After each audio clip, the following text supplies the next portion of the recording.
Audience member at the taping of Jimmy Kimmel Live in Los Angeles on Tuesday applauded the late-night host returned after nearly a week-long suspension over remarks about the man accused of assassinating conservative activist Charlie Kirk, comments that led drawn sharp backlash from the Trump administration. Viewers outside the Hollywood Bollywood theater praised Kimmel for addressing the controversy, directly saying that he was honest, heartfelt, and unafraid to continue cracking jokes at the expense of President Donald Trump and his administration. I was curious to see how he would handle it, but he was actually very heartfelt. He spoke about sort of, I think, his empathy for the people who, felt hurt by what he said, and just his understanding for the family and the people involved. But also, he didn't pull any punches. I think he was really grateful for the relationship he's had with ABC over the years. He said, this was not how he would have handled things, but they did let him back on air, and then he didn't pull any punches. He made a lot of good jokes, cracks at the president, the administration. So I think that was good to see, right? That he didn't feel muzzled just because of what happened last week. Oh, it was exuberant. It was exuberant. People were very happy to be there.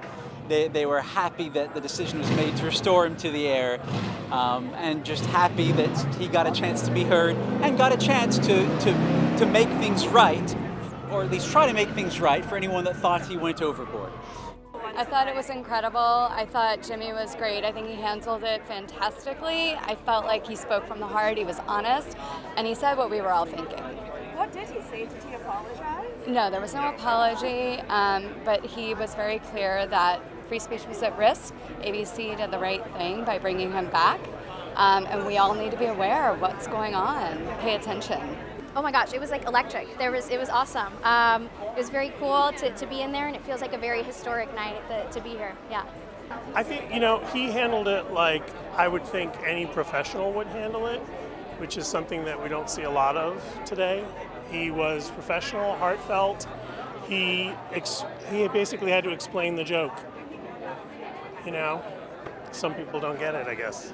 The return came just a day after ABC's parent company Walt Disney announced it was restoring Kimmel to the air. But despite the network's backing, several major station groups including Nexstar Media and Sinclair said they would continue to preempt his time slot with alternative programming affecting about 23% of US households. Trump weighed in ahead of the broadcast, writing that he cannot believe ABC has reinstated Kimmel and hinting at possible further reaction.